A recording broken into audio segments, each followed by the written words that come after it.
Hi guys, welcome back to my channel, Allie's Book Nook. Today I'm going to be sharing with you what I've been reading for the past month or so.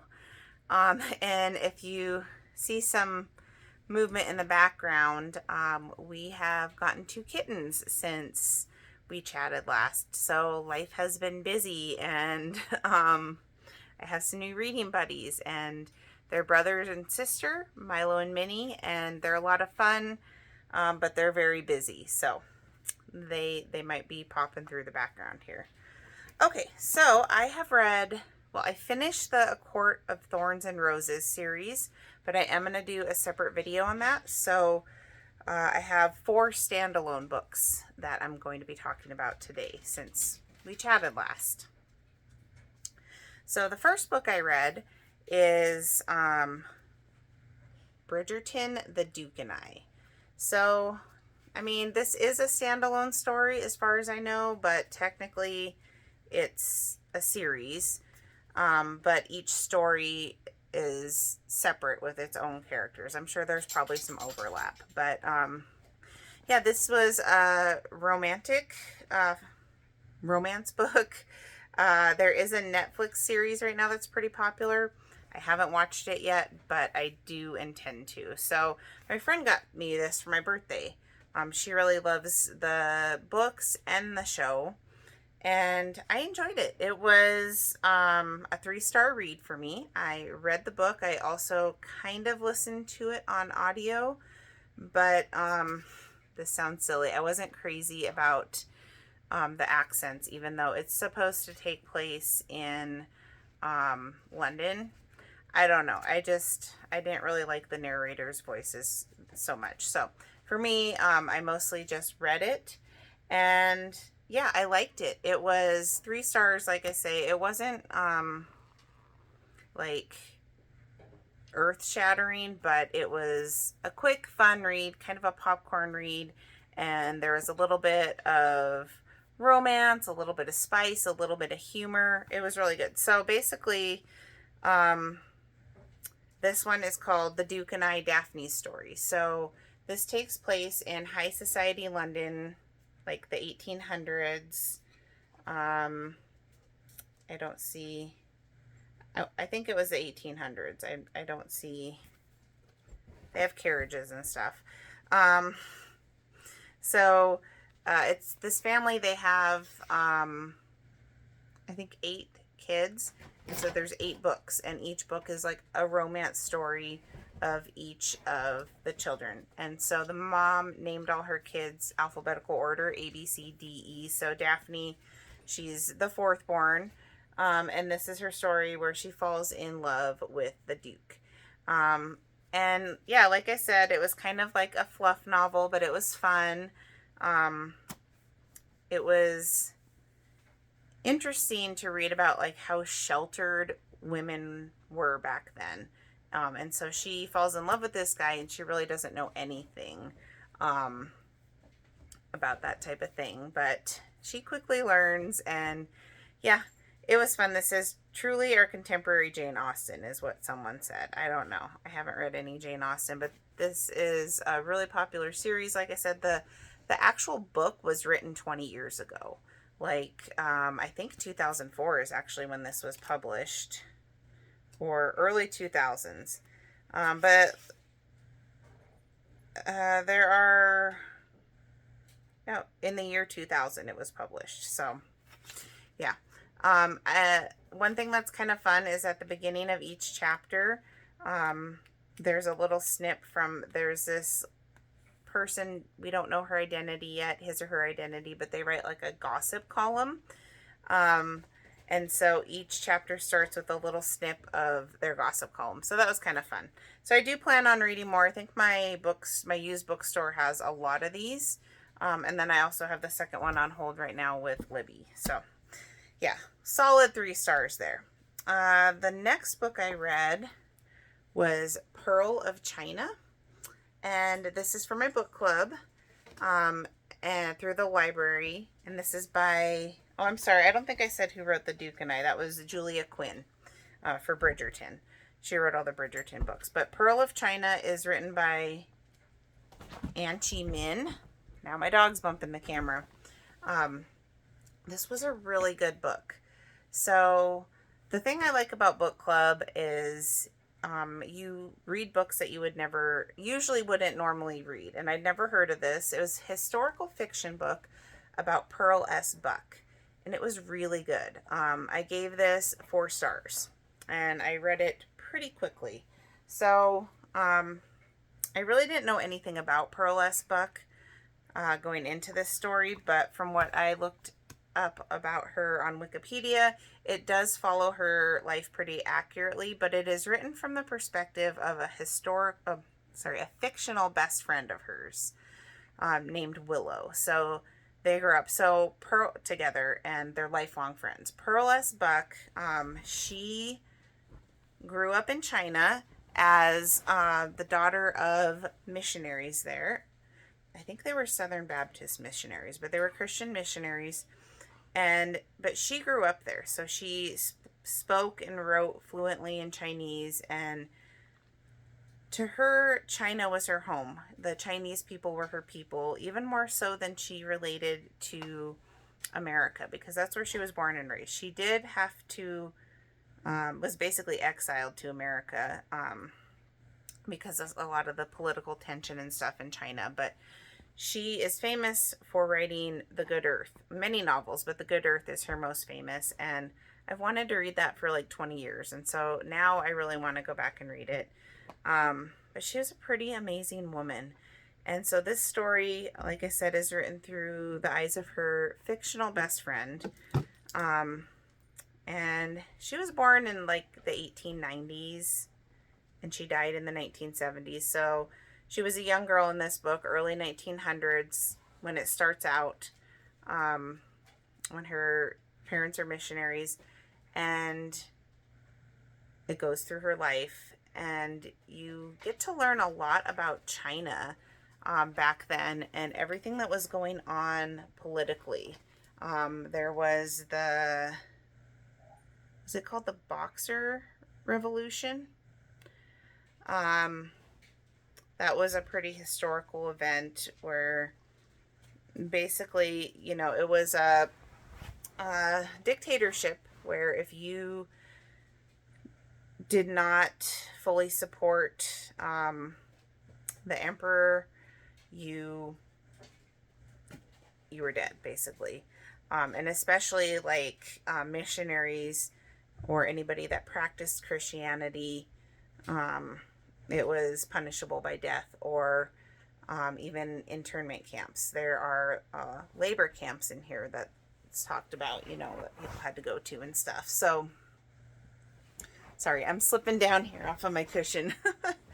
Yeah, this was a great book. Like I said, I read it in a couple days, and probably might be my favorite book club book that we've read. It's at least tied for my favorite book with The Art of Racing in the Rain. So I do recommend this. I like books that are kind of generational, or a saga that, takes place over time. And like I said, this took place over her whole life.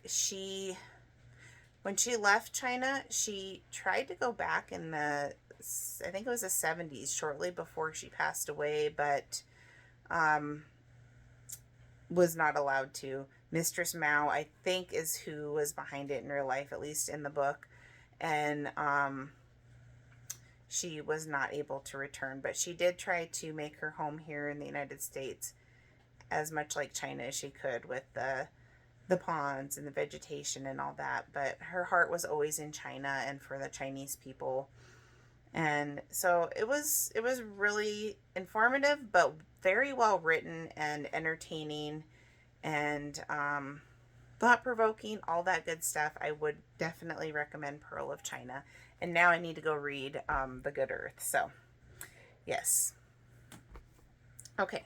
The next book I read, between A Court of Thorns and Roses, some historical fiction, some romance, I needed me a good thriller. So I read Middle of the Night by Riley Sager. This is his newest book, and I gave this 4 stars. This I really enjoyed this. So this came out, I think, like June of this year.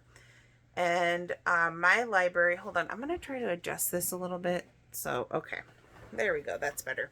My local library recently got a bookmobile that came to my kids' school. So we had to go check it out. And this was on the bookmobile. All their books on there were like brand new. And I need to talk to them when I return it because I did spill a little bit of coffee right there on it. But anyway, so this was a good book. This was my second favorite Riley Sager book that I've read. I've only read 3. My first favorite was The Only One Left, and then this one, and then Sometimes I Lie. But so far, all of his books that I've read have had kind of a paranormal element to it, and this one had the most paranormal element to it, but I really enjoyed it. Plus, I started it on Halloween. But basically, what happens is this kid in the 90s, so it has a lot of 90s nostalgia, which I'm a 90s kid. I totally appreciated that. But in the 90s, he's camping out overnight in the backyard with his friend, and he wakes up and his friend is gone. His 10-year-old friend. Someone has slashed the tent open, like with a knife, presumably, and his friend is gone. His shoes are there. His friend's gone. There's no sign of him. The last thing his friend said to him before he went to bed was, "Hakuna Matata, dude," because they had just went to Lion King in the theater. So that happened, in the 90s. This guy's 40 years old now. He returns back to his childhood home, and through certain circumstances, several of the kids that grew up in that neighborhood are back in that neighborhood, at their parents' homes or what have you. And so things start to happen, possibly paranormal things. And he's starting to think, is this Billy's ghost that's haunting me? Here's Minnie behind me. But anyway, so his friend Billy, he's starting to think, is Billy haunting me? All these weird stuff is going on, and he's also trying to figure out what actually happened to Billy that night, because it was never solved. He just disappeared.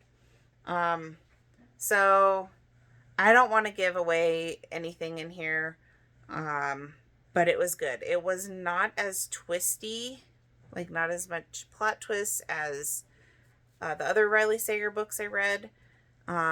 But also not as far-fetched, which I know sounds weird because I said it has the most paranormal elements to it, but it's not as far-fetched as like some of the plot twists in The Only One Left were huge plot twists, but also kind of like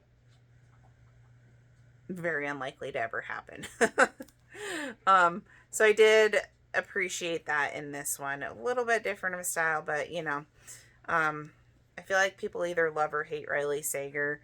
You got to take him for what he is. You got to, there's going to be some far-fetched stuff. There's going to probably be a paranormal element.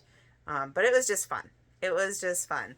I only read this just through the library copy. I didn't listen to it or anything. But still only took me a few days. Uh-oh. This could be bad. They're very curious. And there goes Milo. My dog going after him. Anyway, I would recommend this if you like thrillers, if you like stuff that's kind of paranormal. It's not like spooky horror. I wouldn't call it a horror book. I would still call it a thriller, but it definitely does have some elements of that. And yeah, I do plan on going and reading more of Riley Sager's backlog. I just think his books are fun. So that was good. I would recommend that. 4 stars, Middle of the Night, Riley Sager. Okay, the last book I have to share with you that I read is The Silent Patient, by Alex Michaelides, I think is how you say that. And you can see here where Milo got a hold of the book and kind of clotted up a little bit. But this is a book that a lot of people have probably already read or at least heard of. It's a thriller book. It's been out for a few years. And everyone always talks about it like, this is a thriller book that you have to read. So I've been wanting to read it for a while. I got through this in a couple days too, because I had the paper copy, I had it on my Kindle, and I also had the audiobook on Libby. So between all those, it was a quick read. But basically what happens in this book is there is a lady that presumably kills her husband. She's charged with killing her husband. Definitely looks like she did at the crime scene. And then she never utters a word after that. She will not talk. She's a silent patient. So she gets institutionalized because they basically say that she's criminally insane. And she winds up at this hospital. Nobody can get through to her. Nobody can get her to talk. And so this guy that's been kind of following the story and fascinated with it, he's a criminal psychotherapist. He jumps at the opportunity to work with her, and he's determined to get her to speak. So there is a plot twist in here. A lot of people think it's like a huge plot twist. I didn't see it coming, but I also was like not that surprised, because there's another story in here, his story, and they talk about it enough where you kind of wonder, are these intertwined in some way? And I don't want to give anything away with this, but yeah, it was written from the perspective of this Theo Faber, the criminal psychotherapist, and it takes place in London, Great Britain. What can I say? Is it worth the read? Yes. I don't know if I mentioned how many stars I gave it. I think I gave this 3.5. Let me look. I actually picked up this book journal at my kids' book fair. So I just started keeping this. So let's see what I said about this in here. I read it in paperback, ebook, and audio. It took me 2 days to read it. It's 323 pages. I gave it overall a 4.25 on Fable, because now on Fable, which is kind of like Goodreads, but there's more features on it. It's more up to date, modern, all that. I gave it a 4.25 because you can give quarter star ratings now. So I said it was a fast paced book, short chapters. There was definitely a sense of foreboding, possibly an unreliable or flawed narrator, which I always enjoy that. I didn't like how each part of the book had its own chapter numbers. So that was kind of hard when I was doing it in different formats to pick up where I had left off. Like, for instance, there's a part 1 and it'll have chapters 1 through 10. Then there's a part 2, starts again at chapter 1. Part 3, I just happened to open up to part 3. Even though it's on page, 204, you're going to start again at chapter 1. So that was a little different and actually slightly annoying, but I could get past that. My final impressions, I said it was good, but it wasn't stellar or worth the hype. I didn't guess the ending completely, but I knew that there was like a storyline that would somehow fit in with the main storyline. I would recommend it because it was quick, easy to read, and keeps you guessing. So in this journal, you can break down the ratings in different, for different things. So characters, out of 5 stars, I gave it 3 stars for characters. Plot, 4 stars. Writing, 4 stars, and overall 4.5.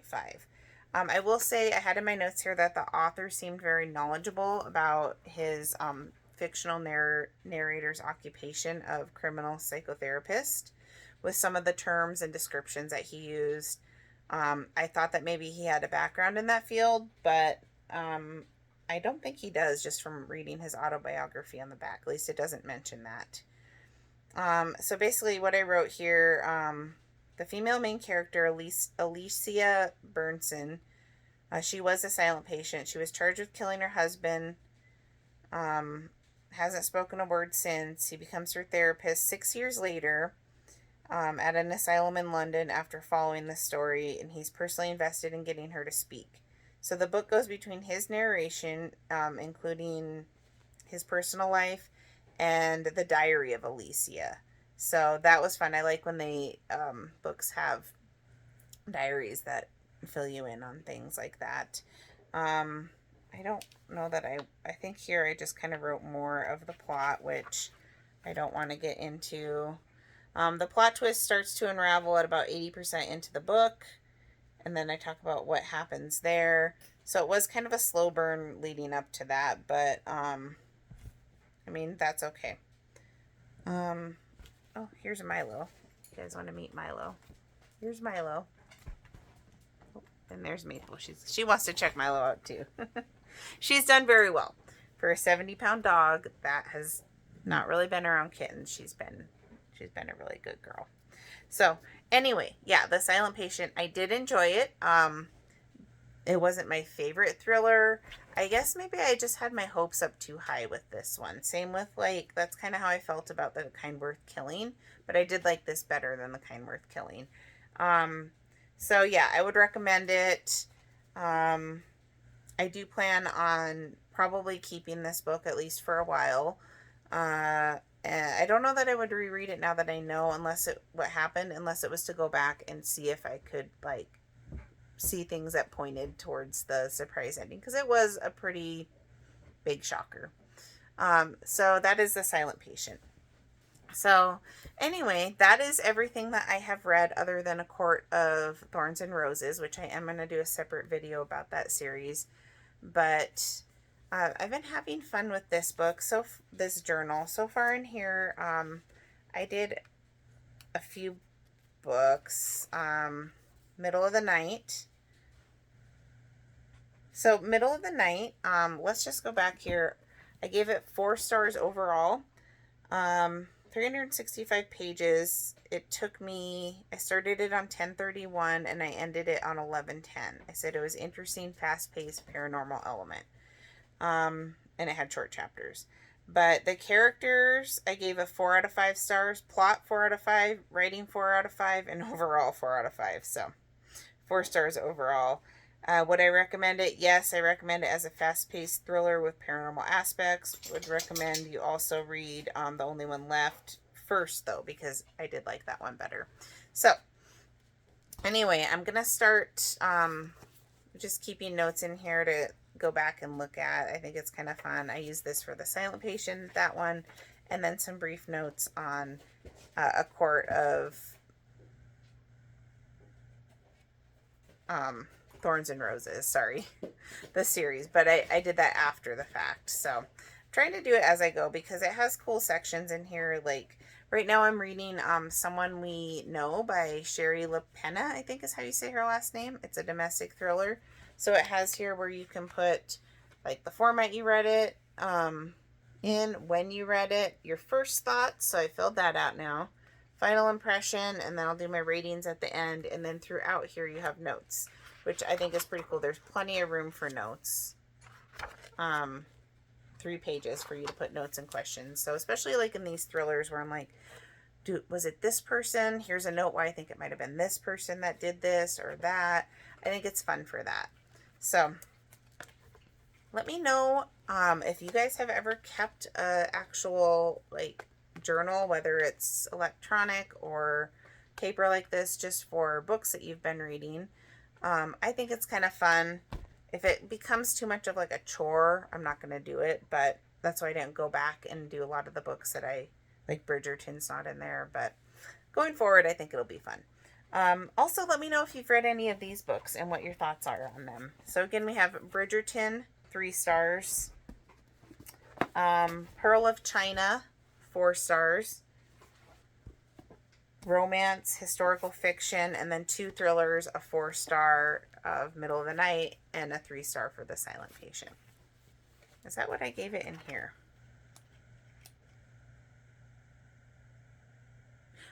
I don't know why I just said 3 stars. I gave it a 4.25. So, anyway, thank you guys so much for joining me. Let me know what you've been reading, and I will catch you in the next video. Bye, guys.